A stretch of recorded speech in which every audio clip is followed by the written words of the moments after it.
Okay, हाय everyone. So हमारा next topic है photo electric effect. Photo electric effect का basic तो वही है जो अपन ने क्वांटम मैकेनिक्स बीएससी में पढ़ा है, लेकिन यहाँ पर न्यूक्लियर फिजिक्स में हम इससे आगे भी पढ़ेंगे, क्योंकि हम फोटो इलेक्ट्रिक इफेक्ट के बाद में जो स्कैटरिंग क्रॉस सेक्शन आता है वो सब पढ़ेंगे। तो अगर आप ये सिर्फ उतना लिख के आओगे जितना आपने बीएससी में पढ़ा है तो that wouldn't be enough. Okay, चलिए। Photo electric absorption of gamma rays, तो हमारे पास थ्योरी वो की वही रहेगी। क्या होता है, if a photon of energy H new greater than the energy of binding Be of an electron in an atomic shell is incident on the latter, then the electron absorbs the whole quantum of energy of the photon and is emitted from the atom with the kinetic energy E is equals to h nu minus Be। अच्छा, ये पूरा photo electric effect आ गया हमारे पास में। Photo electric effect में आपको पता है कि हमारे पास मेटेलिक सरफेस होता है, यहाँ से एक फोटोन आता है, ओके, एच न्यू एनर्जी लेके आता है, और यहाँ पर अंदर कोई इलेक्ट्रॉन है जो किसी एटम से एसोसिएटेड है, बंधा हुआ है, बाउंड है। सो ये इलेक्ट्रॉन इस फोटोन को अब्सॉर्ब करता है और बाद में अपने मेटेलिक सरफेस को छोड़ देता है। ठीक है, तो इलेक्ट्रॉन इधर बाहर निकल जाता है कुछ काइनेटिक एनर्जी लेके। अब वो कितनी काइनेटिक एनर्जी लेगा, तो उसके पास में इंसिडेंट एनर्जी कितनी थी, एच न्यू एनर्जी उसके पास इंसिडेंट थी, उसमें से कुछ एनर्जी तो उसको अपने न्यूक्लियस के कूलम अट्रैक्शन को ओवरकम करने में निकल गई, तो वो उसकी बाइंडिंग एनर्जी थी। सो बाइंडिंग एनर्जी बेसिकली वो वर्क फंक्शन ही होता है मेटल का। सो हमारे पास बाइंडिंग एनर्जी को माइनस कर देंगे तो जो रिमेनिंग एनर्जी बचेगी वो इलेक्ट्रॉन काइनेटिक एनर्जी के फॉर्म में निकल लेके आ जाता है। सो ये फोटो इलेक्ट्रिक इक्वेशन होती है जो आइंस्टीन ने दी थी, is equals to h nu minus B. इन इलेक्ट्रॉन्स को हम क्या बोलते हैं, फोटो इलेक्ट्रॉन्स बोलते हैं। Now since the gamma energy is usually quite high, photo electrons can be emitted from the inner electronic shell K, L, etc. The photoelectron emitted from a particular shell have the same kinetic energy for a given gamma energy। ये बहुत important चीज आपको बताई जा रही है यहाँ पर कि हमारे पास में जो फोटो इलेक्ट्रॉन होता है वो यूजुअली जो हम इंसिडेंट एनर्जी डालते हैं वो गामा रे के फॉर्म में डालते हैं। मतलब जो फोटोन हमारे पास आ रहे हैं यूजुअली इनकी एनर्जी बहुत हाई होती है। अगर इनकी एनर्जी बहुत हाई है तो ये किसी एटम के अंदर से न्यूक्लियस के सबसे पास में जो शेल होता है वो के शेल होता है, हमें पता है। उसके बाद में हमारे पास एल शेल होता है, उसके बाद में हमारे पास एम शेल होता है। हमें पता है इलेक्ट्रॉन सबसे ज्यादा टाइटली बाउंड कहाँ होता है, के शेल में होता है। उससे फिर लूजली बाउंड कहाँ होता है, एल में होता है। उससे फिर ज्यादा लूजली बाउंड किस में होता है, एम में होता है। सो अगर देखा जाए तो सबसे आसान किस इलेक्ट्रॉन को निकालना है, एम वाले इलेक्ट्रॉन को निकालना सबसे आसान है, क्योंकि उसके लिए जो न्यूक्लियस के साथ अट्रैक्शन है वो बहुत वीक है ना, एज कंपेयर टू के एंड एल। तो हमारे पास में, लेकिन अगर इंसिडेंट एनर्जी फोटोन जो है, इंसिडेंट एनर्जी अगर बहुत ज्यादा होती है तो कई बार वो क्या करती है, के को भी रिमूव, के शेल इलेक्ट्रॉन को भी रिमूव कर देता है, एल शेल को भी रिमूव कर देता है। सो यहाँ पर ये लाइन लिखी हुई है कि these electron are known as photoelectron, and since the gamma energy is usually quite high, photoelectron can be emitted from the inner shells जो कि K और L है। Now, photoelectron emitted from a particular shell have the same kinetic energy for a given gamma energy। अगर हम incident gamma energy जो डाल रहे हैं वो सेम डाल रहे हैं तो हमारे पास अलग अलग मतलब किसी भी पर्टिकुलर शेल से जो फोटो इलेक्ट्रॉन इमिट होंगे उनके पास में जो काइनेटिक एनर्जी होगी वो हमारे पास में सेम होगी। अभी इसका क्या मतलब है ये देखो, देखो इसका इस सेंटेंस का क्या मतलब है। If the electron in the K L M shell have the binding energy, binding energy तो सबके अलग अलग होगी, क्योंकि के शेल वाला टाइटली बाउंड है तो उसकी बाइंडिंग एनर्जी ज्यादा होगी, उसको हम बी ई के बोल देते हैं। एल का बी ई एल बोल देते हैं, E for electron, L for उसका शेल का नाम, और बी ई एम है। करेक्ट। तो अभी हमें पता है बाइंडिंग एनर्जी के केस में देखा जाए तो हमारे पास ये रिलेशन ट्रू होगा कि के शेल की बाइंडिंग एनर्जी ज्यादा होगी, फिर उससे कम एल शेल की बाइंडिंग एनर्जी होगी, फिर उससे कम एम शेल की बाइंडिंग एनर्जी होगी, क्योंकि कूलम अट्रैक्शन की वजह से फोर्स जैसे जैसे डिक्रीज होता जा रहा है मैग्नीट्यूड वाइज, वैसे वैसे उसकी बाइंडिंग एनर्जी डिक्रीज होती जा रही है। सो आई होप इसमें तो आपको कोई प्रॉब्लम नहीं है समझने में कि बाइंडिंग एनर्जी जो है वो के शेल की सबसे ज्यादा क्यों है, एल शेल की उससे कम क्यों है, और एम शेल की उससे भी कम क्यों है। चलिए यहाँ तक तो अपन कोई दिक्कत नहीं है। अब ये जो आइंस्टीन की फोटो इलेक्ट्रिक इक्वेशन है ये अपन के एल एम के लिए लिख लेते हैं। तो सबसे पहले के शेल के लिए लिख लेते हैं, तो E K is equals to h nu minus B E K होगा। एच न्यू सेम होगा क्योंकि एच न्यू इंसिडेंट एनर्जी है जो कि हमने सबके लिए सेम रखी हुई है। एल शेल के लिए हमें ये इक्वेशन मिलेगी, करेक्ट, और एम के लिए हमें इक्वेशन मिलेगी, करेक्ट। अगर इसके अंदर हम ये वाली चीज अप्लाई करते हैं तो यहाँ से एच न्यू की वैल्यू निकालो, फर्स्ट इक्वेशन से एच न्यू की वैल्यू निकालोगे तो ई के माइनस ई के प्लस बी ई के आएगा, करेक्ट। सो ई के प्लस बी ई के आएगा। सेकंड वाले से एच न्यू की वैल्यू निकालोगे तो E L plus B E L आएगा, और थर्ड वाले से एच न्यू की वैल्यू निकालोगे तो E M plus B E M आएगा। तो अब हमारे पास में मिल रहा है, हमें क्या मिल रहा है, हमें एच न्यू की वैल्यू हमने तीनों से निकाली, तो ई के plus B E K, okay, equal to E L plus B E L is equals to E M plus B E M. अब हमने अभी अभी देखा कि ये जो रेशियो है वो इक्वल रहना चाहिए, इक्वल रहना चाहिए। अब क्योंकि बी ई के जो है वो ज्यादा है, बी ई एल से ज्यादा है, और बी ई एल जो है वो बी एम से ज्यादा है, ठीक है। अब ये सबसे हाईएस्ट है, तो इसका मतलब ई के जो है वो सबसे कम होगा, तो इसका मतलब हमारे पास जो ई के है वो रिवर्स ऑर्डर में आ जाएगा, E K will be less than E L and E L will be less than E M, क्योंकि इन तीनों को हमें इक्वेट करके रखना है। सो अगर बी वाला जो है बाइंडिंग एनर्जी इस पैटर्न को फॉलो कर रहे हैं, तो काइनेटिक एनर्जी जो है वो इस पैटर्न को फॉलो करेंगे। So E K will be less than E L will be less than E M. If the energies of photoelectron are measured by a magnetic beta spectrometer, we get a number of peaks at a certain definite value of magnetic field. ये हमारे काम का नहीं फिलहाल। Now, higher the energy of the electron, greater is the magnetic field at which the corresponding peak is produced. This means that K photo peak is produced at a lower magnetic field than L peak, which is produced at a lower field than M peak, and so on. मैं बताऊंगी इसका क्या मतलब आपको, थोड़ा आगे चलते हैं फिर समझ में आएगा। It may be noted, आप ये मैग्नेटिक फील्ड वाला जो मेजरमेंट वाला है उसको स्किप भी कर सकते हैं। हमारे पास यहाँ पर आने के बाद ये चीज आपको समझ में आ गई है। अब यहाँ से देखो एक बार, it may be noted that photo electric absorption can take place from an electron bound in the atom. A free electron cannot absorb the entire energy of photons, since energy and momentum conservation cannot be satisfied simultaneously in this case. The more tightly bound the electron is in atomic shell, the more probable is the photoelectric emission. Thus, the emission of K-shell electron is the most probable about 80% of the time. The variation of photoelectric absorption coefficient as a function of photon energy shows up sharp discontinuities at energy is equal to the minimum energy required to eject the electron. इसका क्या मतलब है? Okay, ये पूरा paragraph जो है ये आपसे ये कहना चाह रहा है कि जब आप इंसिडेंट फोटोन डालते हो तो हमारे पास में न्यूक्लियस के चारों तरफ के शेल में इलेक्ट्रॉन है, एल शेल में इलेक्ट्रॉन है और एम में इलेक्ट्रॉन है। हमसे जब पूछा जाता है कि सबसे ज्यादा प्रोबेबिलिटी कौन से इलेक्ट्रॉन के बाहर निकलने की है, तो यूजुअली हम ये कहेंगे कि एम की, क्योंकि हम ये सोचेंगे कि एम जो है वो सबसे लूजली बाउंड है। अगर वो लूजली बाउंड है तो फटाफट एनर्जी लेगा और जल्दी से बाहर निकल जाएगा, जबकि एक्चुअल में ऐसा नहीं होता है। 80% टाइम या 80% प्रोबेबिलिटी होती है कि जब कोई फोटोन इमिट होता है तो वो एम से इलेक्ट्रॉन नहीं निकालता, एल से नहीं निकालता, वो के शेल से निकालता है। अब इस के शेल से निकालने के वैसे तो बहुत सारे रीजन है, लेकिन क्योंकि आपको कन्विंस करना है मुझे तो इसलिए मैं उन बहुत सारे रीजंस में से सिर्फ एक रीजन आपको दूंगी, एक रीजन से आप कन्विंस हो जाओगे। वैसे आप गूगल पे सर्च करोगे कि के शेल जो है उससे सबसे ज्यादा प्रोबेबिलिटी क्यों होती है, तो you will get number of reason, but उनमें से एक रीजन ये है कि सबसे ज्यादा डेंसिटी इलेक्ट्रॉन की जो होती है वो के शेल की हाईएस्ट होती है। के शेल की डेंसिटी हाईएस्ट होने का मतलब ये होता है कि न्यूक्लियस के सबसे पास में बहुत कम वॉल्यूम में या कम जगह में बहुत सारे इलेक्ट्रॉन जो है वो के शेल में रहते हैं।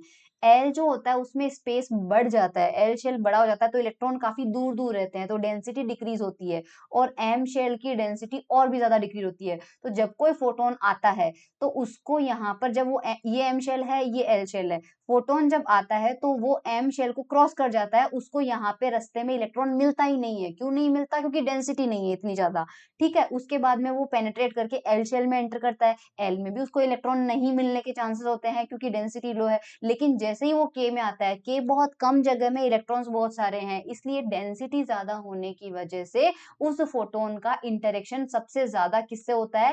के शेल के इलेक्ट्रॉन से होता है, और इसकी प्रोबेबिलिटी 80% होती है। सो आई होप ये रीजन सफिशिएंट है। बाकी बहुत सारे रीजन है पर वो मैं नहीं बताना चाहती, काम के नहीं है ना, इसलिए बस आपको कन्विंस करना था कि के शेल में क्यों होता है। क्योंकि अगर कोई हमसे पूछे तो कॉमन सेंस से हम यही बोलते कि नहीं, सबसे बाहर एम है तो सबसे ज्यादा चांसेस एम के हैं।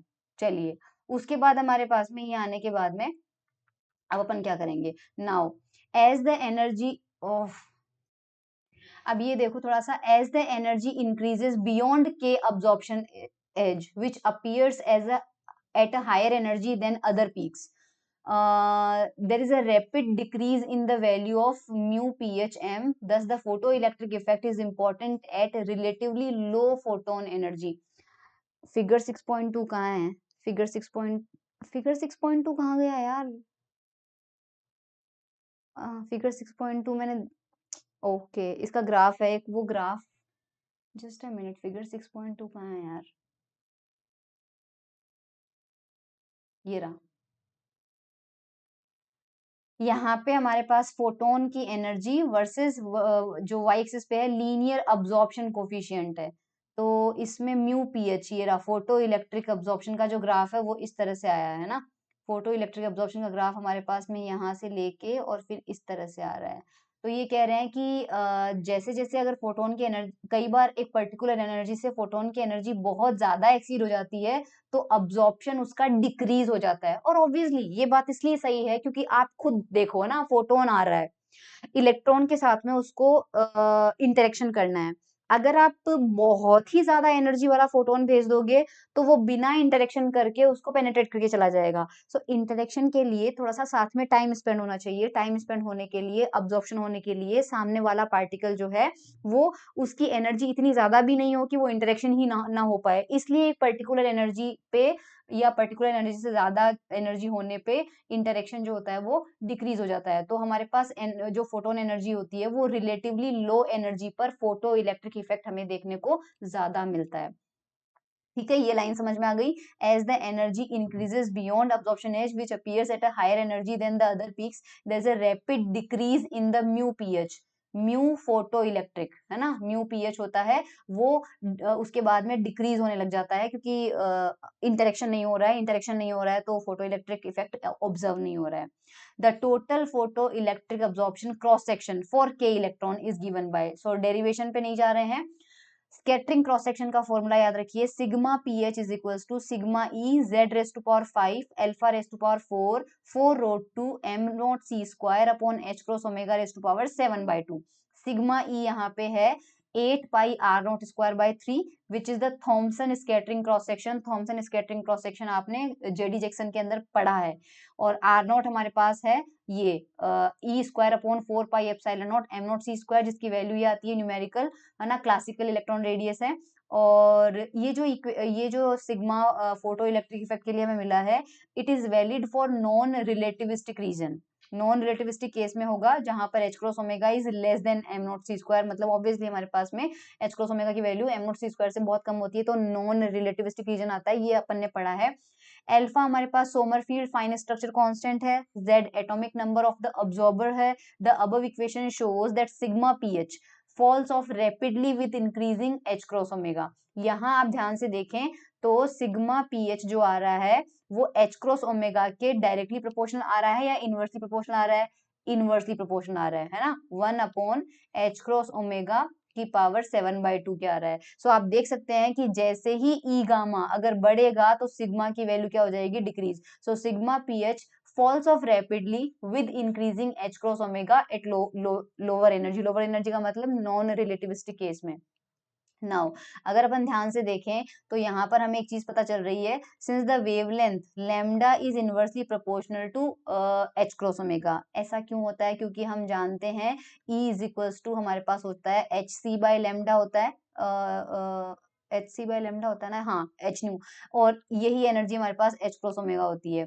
सो इन दोनों रिलेशन से अपन क्या लिख सकते हैं कि lambda is inversely proportional to 1/एच क्रॉस ओमेगा। करेक्ट, ये इस लास्ट के दो टर्म से लिख सकते हैं अपन।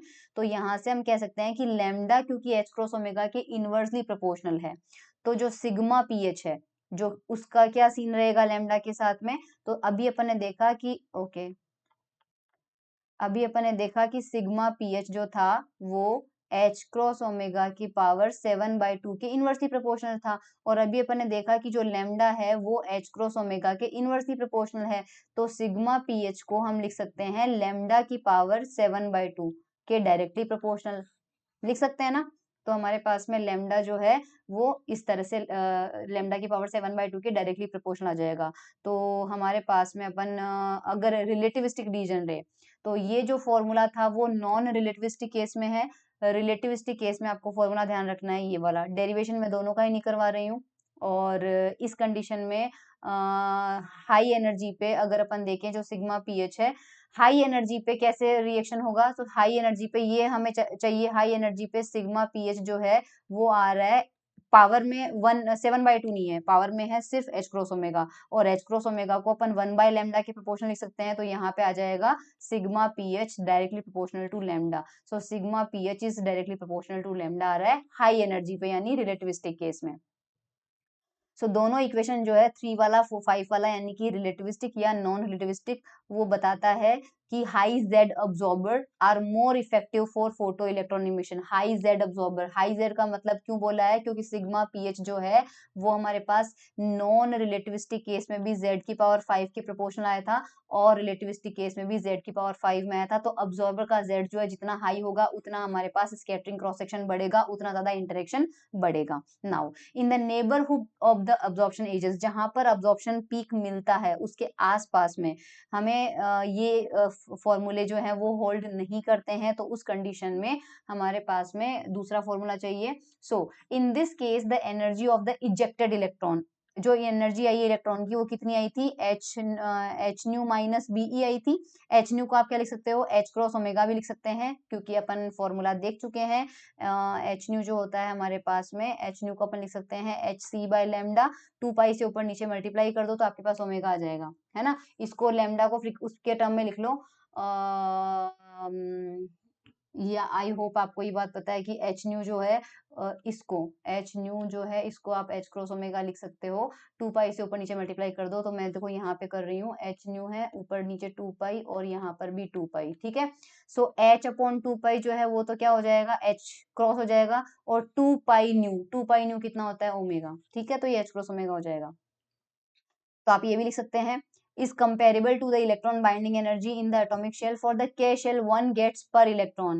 तो k shell के लिए हमारे पास जो अब्जॉर्प्शन हो रहा है उसके नेबरहुड में बात कर रहे हैं ना, उसके नेबरहुड में जहां पर पीक मिल रही है उसके नेबरहुड में हमारे पास सिग्मा का ये फॉर्मूला आता है, जहां पर जाई ये है, और दैट्स इट, बस आपको यही करना था। इसके अलावा अपन को क्या करना है, ये हमारे पास में आ जाता है, अगर डिफरेंशियल क्रॉस सेक्शन निकालना है हमारे पास में इस कंडीशन में, तो डिफरेंशियल क्रॉस सेक्शन का फॉर्मूला, एक्चुअली इसमें कोई डेरिवेशन नहीं है, इसलिए मतलब डेरिवेशन है पर मैं डेरिवेशन स्किप कर रही हूँ, इसलिए I am not getting that much interest in this derivation. तो बस ये था हमारा फोटो इलेक्ट्रिक इमिशन, जिसमें आपको स्कैटरिंग बतानी थी लो एनर्जी पे, हाई एनर्जी पे, और इन दोनों के बीच में, है ना। तो the above equation gives the probability of photoelectric emission into the solid angle d omega. Theta is the angle between gamma momentum p gamma and the emitted electron p e phi is the angle between planes where x is the electric vector of incident ray। ये सब photo electric effect की general property जो आपको I hope पता है। बस ये था फोटो इलेक्ट्रिक इफेक्ट, बाकी ये तो थ्योरी है जो जरूरी नहीं है, इसके बाद शायद कॉम्पटन है, हाँ ये कॉम्पटन इफेक्ट हो जाएगा। तो आपको इस चीज में ध्यान क्या रखना है, ये सारे फॉर्मूले आपको याद रखने हैं, ठीक है। और बाकी तो ये तो आपको याद, ये तो आपको पता ही है, ये अपन ने कर ही लिया। ये था हमारा फोटो इलेक्ट्रिक इफेक्ट या photo electric absorption of gamma raise.